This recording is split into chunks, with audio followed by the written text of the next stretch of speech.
You're 24, peak physical condition, could run circles around me right now. How did doctors describe what happened to you? That's something I want to stay away from.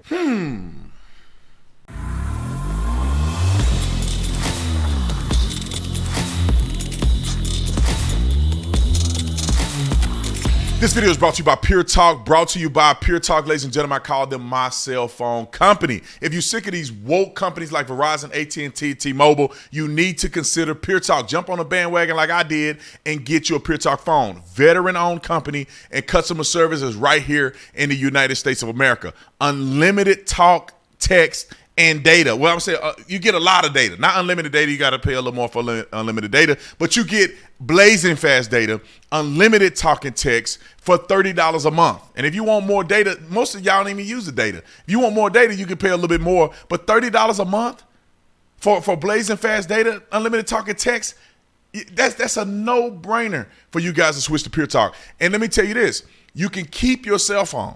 So if you're with a company, you got a brand new phone, keep your phone, keep your cell phone number, and it takes about 10 minutes to switch over. You get 30-day money-back guarantee. I want to make sure I get you all the points, 30-day money-back guarantee.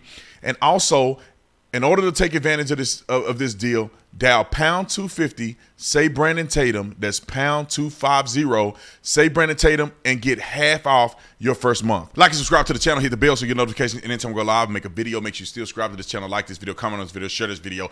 Let's get into this. Ladies and gentlemen, the interview with Damar Hamlin.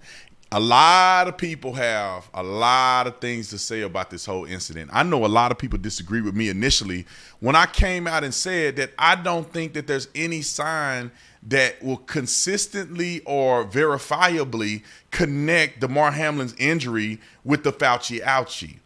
Now, a lot of people got mad at me and say, seafood ain't what you think he was doing. And if he just passed out when he was on the field and just was running around and he just went, whoop, then I'd say, that was weird.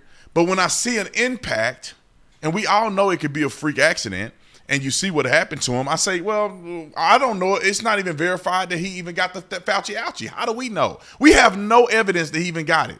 So it is reasonable, in my opinion, to believe that it may have been occurred from the particular injury that happened to him. Now, I don't know. Maybe it's something else. It seems to be more logical that it's the injury. But the interview has come out. In the interview with Michael Strahan, people say I look like Michael Strahan, which I don't know. I don't see it. But the interview with Michael Strahan is another controversial topic. So you had the controversial topic of him wearing a Jesus jacket, and now you got an interview where people are like, see, he a clone. They ain't really him. Look, he trying to avoid questions. Well, he could be avoiding questions because it has something to do with the Fauci ouchie. But I'm gonna give an alternative to why another reason he could be avoiding questions. But we're gonna watch the interview. It's only 3 minutes, and we'll have a discussion afterwards. Roll the clip. Now another Bills player is down. The 24-year-old surviving sudden cardiac arrest as millions watch live on television. Well, this is the last thing you want to see. Let's go back to January 2nd. How were you feeling before the game and when you were out there? Normal? Super normal, feeling great. Can you tell me what you remember about the game up until the hit? I remember the things that we were focused on going into the game, just trying to get a win. Just seconds after Hamlin made a typical tackle, he stood up and then suddenly collapsed. You have the hit. You make the tackle. Do you remember standing up after you make that tackle? That's something I don't really want to get into deep into in the details of. Have you gone back? Now, that's where people get crazy at. He said, I don't want to get into the details of what happened or whether or not I remember standing up or not. He's not being evasive in the interview because he just spoke about everything that happened, even up into his injury. Now, some people may think, well, because, he don't want, they're trying to hide something. I'm telling you right now, just based on my training and experience, there's a lawsuit somewhere. There is a complaint lawsuit somewhere. It could be against the Fauci ouchie, or it could be something else. And therefore, describing something like that could put you in jeopardy of not fulfilling your lawsuit or not giving you a best argument, exposing everything on the interview. But let's watch the rest of the interview because there's a lot of other interesting things here. I can look at the video. I watched it once or twice while I was in the ICU, but I really couldn't watch it too much. So, And what was that like to watch that? Just a crazy feeling. I can't even describe yet. Something I'm still processing. You were not. So he says he watched the video. He watched it multiple times. He gave a good explanation of why he don't want to continue to watch it. So it's hard for people to watch it and they wasn't there. You got to think he died. He's watching himself die. And they revived him. They had to bring him back to life. So, of course, it makes sense for them not to watch it. But you see how he evaded whether or not he remembers standing up, but he didn't evade the fact that he saw the video and that it was a crazy feeling rewatching the video. ICU. You were on a ventilator. You were sedated for several days. What is the first thing you remember when you started to wake up? Just hearing family members, my mom, my dad, friends that were there. First thing I said when I woke up was, "Did we win?" I was dude. thinking about that. Do you realize when I saw that, I said, okay, he's an athlete. He's committed. Because you wake up and you're sitting there going, did we win? Your mind is still on the game. I'm competitive. I'm playing with my full heart, everything I got in me. That competitive nature in me was just still just thinking about the game, and I just wanted to know, like, did we win? Like I said, what did they tell you? He said that I won. Yes, I won. I won the game of life. Your doctors in Cincinnati, they called your recovery remarkable. I mean, 3 days on the ventilator, your neurological function is intact. I'm sitting here talking to you today. I feel like I wouldn't know anything ever happened to you. Why do you think your recovery is so remarkable? First and foremost, just God, just a blessing, It was God's way of just using me and uniting the whole world in prayer. Now, so he talks about his recovery. He talks about how miraculous, and he's bringing up God. This is the part that I want to just touch on real quick as we finish this. Why can't we just acknowledge God? Why can't we just worship God? Why can't we see God in this? Why we got to go all off on the deep end? I think even if it has something to do with the Fauci ouchie and maybe he's finna sue them, I don't know. That could be the case. But why don't we focus more on God and not focus on that? This is one of the most incredible situations that have brought so many people together in the name of Jesus. So many people have come together. They're praying on ESPN. Like, it bothers me that people are so focused on conspiracy because we really don't know. But focus more on conspiracy than the actual reality of what this situation has created in the kingdom. I don't understand why most of the controversy is whether or not it was because of this or because of that or he's a clone. I mean, he's not who he say he is. They trying to hide something. It's like, bro, this is one of the biggest God moments in American history. I think it was one of the biggest God moments in American history. They even honored him in the Super Bowl, and they thanked first responders in conjunction with what happened with him. Prayer all around the country on TV. People that don't even agree with each other. People that hate each other, all praying for this young man. That's the miracle. They raised millions of dollars to help out kids in his nonprofit. That's the miracle. That's the conversation. But instead, since it's out there, I got to talk about it. After Hamlin was discharged from the ICU, the question on so many minds, what caused his heart to stop beating? You're 24, peak physical condition, can run circles around me right now. How did doctors describe what happened to you? That's something I want to stay away from. How are you doing physically?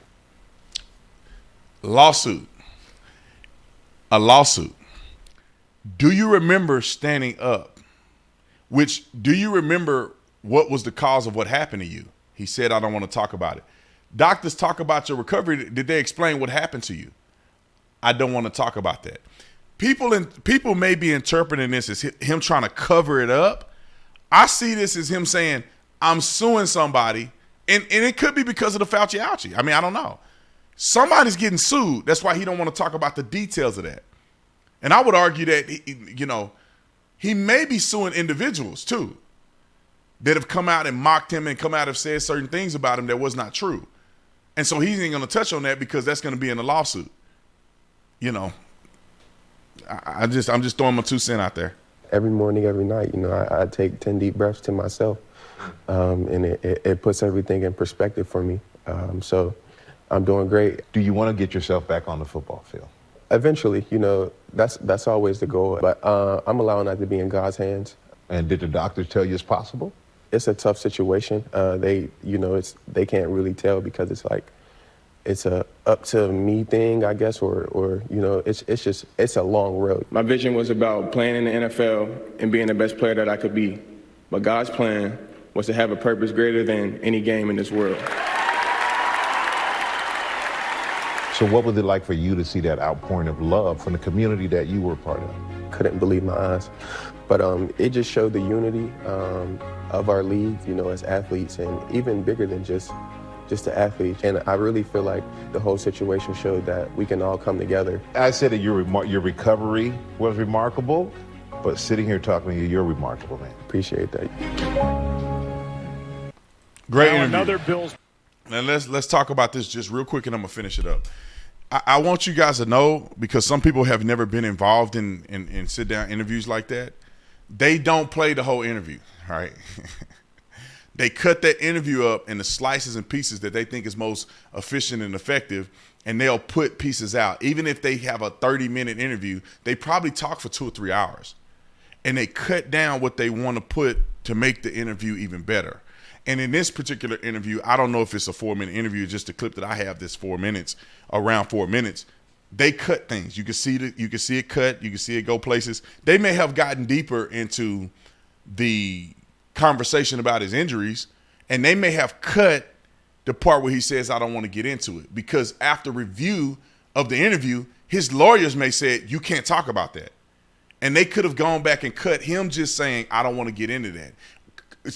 He may not even been talking to Michael Strahan. They may have had him record that so that they can re-edit it and package it the way it needs to be packaged, because he may have gone into it and legally he shouldn't have. So there's a lot of things that go in these interviews. The big story to me is that the kid was an incredible opportunity, or God used this young man as an opportunity for people to come to the Lord, for people to understand God's grace and mercy, understand how God operated in miraculous ways, and bring the country together. That's what this is about. It's not about whether or not he took the – it's not about that. It's not about, big pharma and it's – we have to be able to – see, let me tell you this. I think it's discernment. Because I have the Spirit of God in me, I feel like I can see that God don't want me talking about that. God don't want that to be the message. That's the message of the flesh. That's the message of the carnal man.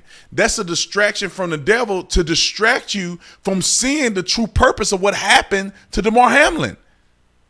If you're a type of person that when you see Damar Hamlin and you see the situation, the first thing you think about is the then that means the devil has gotten, in my opinion, that means the devil has gotten a hold of your consciousness to where he's convincing you to look here when you should be looking here. When you see Damar Hamlin and you see the clip of him collapsing, your first thing should go to look at God. Look what God did. That man died on the football field. He was dead. When your heart stopped beating, you die. They revived him multiple times. And most people never recover and live through what he did. But the whole world was seen in prayer, and God delivered in front of everybody. You can't tell me that's not a God story.